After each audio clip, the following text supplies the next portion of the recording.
Bago nating ipagpatuloy ang kwento, gusto ko lang po humingi ng kapatawaran at malawak na pangunawa kung di tayo nag-o-upload agad sa kadahilangan na iilang chapter pa lang itong ating kwento, kaya by chapter ko siya ina-upload at hindi ganun kahaba, baka lalo tayong mabitin pag na-upload ko agad siya ng minsanan. Maraming salamat sa suportang tunay. Sa nakaraan nga nating video, akala natin na dito na matatapos ang buhay ng ating bida, dahil natamba na ito at wala na talagang takas.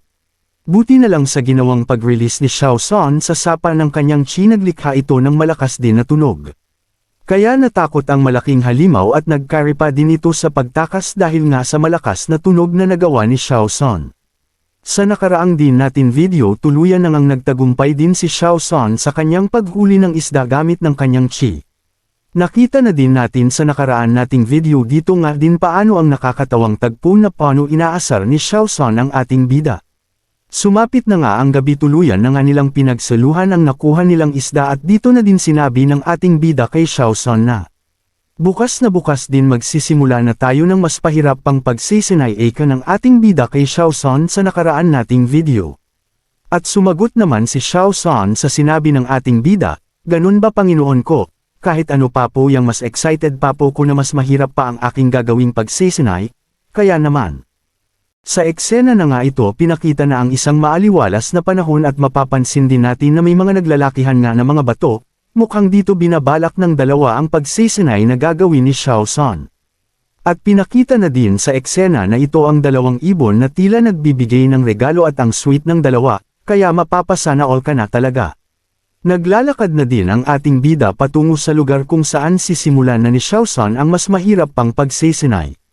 Talagang sinimulan na nila ang matinding pagsisinay dahil kikita naman sa pagmumuko ni Xiao San na lubusan na din itong pinagpapawisan dahil nahihirapan na nga ito. Kaya naman pala pinapawisan na si Xiao San at pawis na pawis ito, pinagbuhat na naman pala ito ng isang malaking bat. Kaya kita din natin na nanganginig din ang kamay nito. Nagunant na lang ang ating bida ng kanyang mga kamay, tila inaantok pa ito at nabitin sa kanyang tulog. At biglang may narinig itong kakaibang tunog, na tila may kakaiba sa mga nagaganap sa dakong ayon. Kaya naman napatigil ang ating bida sa kanyang pag-uunat at ensabi niya na, ano ba yung kakaibang tunog na yun, saan ba yun ang gagaling ng ating bida? At pinakita na nga kung saan ang gagaling ang tunog na yun, syempre kay Xiao San na tila excited pa itong tinatawag ang ating bida habang buhat-buhat niya ang malaking bato sa kanyang yuluhan. At nagsalita naman agad si Xiao San, at nasabi nga nito sa ating bida na, "Panginoon, mukhang natapos ko na po ang iyong pinapagawa ngayon araw na to." Tila ito pala ang sinasabi ng ating bida kay Xiao San na pahirap pa ang gagawin niyang pagsisinay. At bigla naman nagsalita ang ating bida at nasabi na lang niya na, "Ano, Xiao San?" At binalibag naman ni Xiao San ang malaking bato sa lapag. At tinuloy naman ng ating bida ang sinasabi niya kanina, nasabi pa nga nito na, "Mukhang tinatimad ka na, Xiao San, to be honest, pagkasama mo ko ganayan ka." Ika ng ating bida at natulala na lang si Xiao San sa kanyang narinig, dagdag pa ng ating bida sa kanyang isip na, mukhang ang bilis naman yat ng ginagawa niyang pagsisinay. At nasabi na lang niya ulit kay Xiao San na, "Tapos muna ba talaga ang iyong pagsisinay?" Nasabi nga ni Xiao San, "Panginoon, ang binuhat ko po na bato ngayon ay mas mabigat kaysa sa binuhat ko po dati." At dagdag pa ni Xiao San, "Kung di pa po yun, sige, tatakbo pa po ko ng isa pang ikot." At pagkatapos ng sabihin ng ating bida na okay, sige, mag-iingat ka, biglang nagkari pa na ng takbo at nasabi din niya, "Opo, salamat po." Nasabi na nga lang ulit ng ating bida sa kanyang sarili, kahit na wala akong kasiguraduhan kung nakomplito ba talaga niya ang kanyang pagtakbo. Pero nagawa pa niyang mas higaitan pa ang pagbuhat sa malaking bato, nagpapakita nga lang ito na sobrang ganda ng nangyayari sa kanya at kumpara naman sa nakaraang buwan, nasasabi ng ating bida ito na may seryoso nga tayong makikita sa kanyang pagmumuka. At pahabol pa nga nasabi ng ating bida, habang pinakita naman ang araw na tirik, ang potential talaga nito ay sobra sa aking iniisip. Pinakita naman ng isang individual na nagbibat-okon nga ang kalupaan habang sa paglalakad nito. At ang may kakagawan pala ng pagbitik-bitik ng lupa ay si Xiao San at nakabalik na nga ito kung saan ang location ng ating bida at nasabi nga nito habang may daladala itong mas malaking bato pa, "Panginoon ko, nakabalik na po ko." Mukhang wala na lang kay Xiao San ang mga ganitong pagsisinay dahil, madali na lang nito nabubuhat ang mas malaking bato pa at mukhang di pa nakakaramdam ng pagod.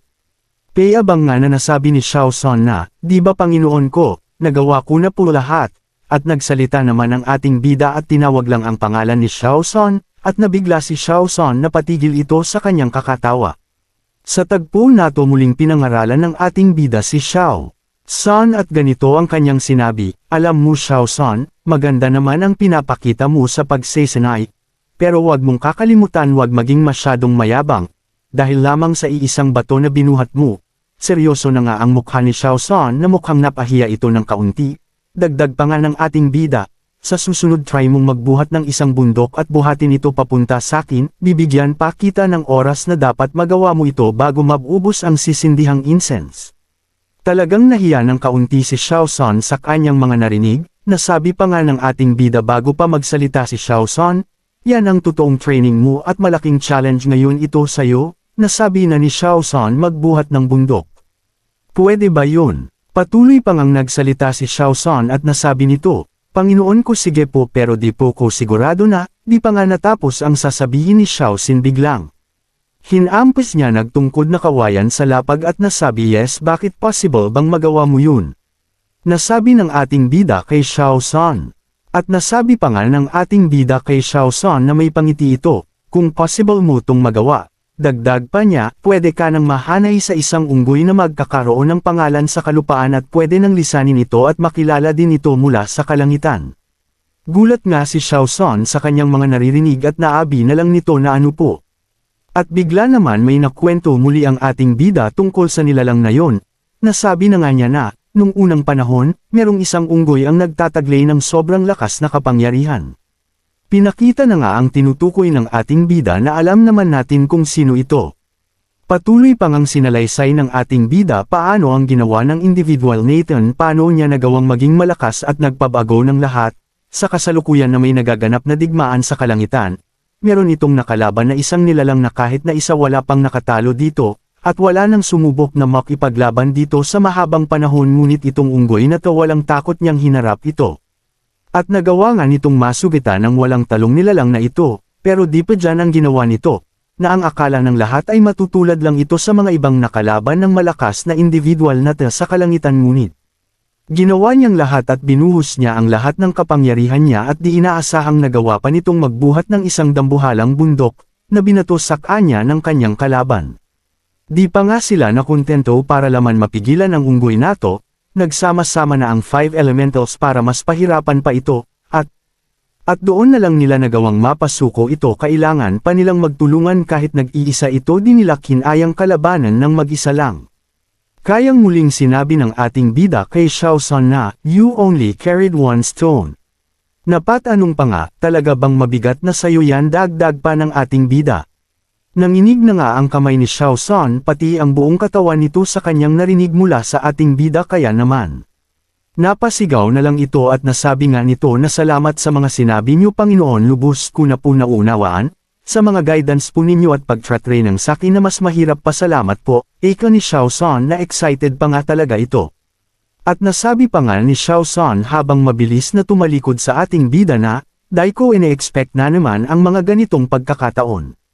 At nasabi pa nga ni Xiao San na, "Grabe ganun kalakas ang unggoy na yun, buhay pa kaya yun hanggang ngayon." Dagdag pa ni Xiao San, "Gusto ko siyang makilala one day," na umalis na excited at iniisip ang kwento ng ating bida. Tuluyan na nga itong naglakad palayo sa ating bida habang pinagmamasdan na lamang niya, at nasabi pa nga ni Xiao San na, "Balang araw magiging ganun din ako, magiging mas malakas pa nito na puno ng determination." Napangiti na nga lang ang ating bida at nasabi na lang na, "Sa mundo ko lahat kilala itong tinutukoy ko, na ang kwento ni Sun Wukong ay isang rebellion laban sa kalangitan, isa lamang siyang demon monkey pero paano niya na-shock ang buong kalangitan." At nasabi na lang nga din ng ating bida na, "Pero ngayon sa aking little son at ang tinutukoy ng ating bida ay si Xiao San, one day alam ko mangyayari din na magkakaroon ka ng pangalan at uukit din sa kasaysayan, na napapangiti nga itong ating bida." Dagdag pa nito, "At gusto ko din masaksihan yun." Abangan na nga natin paano babaguhin ng kwentong Sun Wukong ang ating Xiao San base sa mga narinig nito sa kwento ng ating bida. Magagawa din ba ito na magkaroon ng ganung lakas na tiyak na babago sa takbo ng kwento at makikilala siya sa buong mundo? At excited na nga din ang ating bida sa kakalabasan ng kwento ni Xiao San paano ito lalakas at babago sa mundo. At aabangan pa natin ano naman kaya ang inamin ni Xiao San sa ating bida at lubos itong nagulat sa mga naririnig nito. At ano na naman kaya ang ginawa ng ating bida at ganun na lamang ang determination ni Xiao San na lumakas. At ano din kaya ang aabangan natin na mangyayari sa susunod na kwento, na tiyak na ikakagulat ng lahat? Kung excited ka na adang malaman ito, huwag mong kalimutang mag-like o mag-comments palambing na din ang subscribe dapat naka-bell all para updated ka sa mga bagong uploads natin. Muli maraming salamat sa suportang tunay.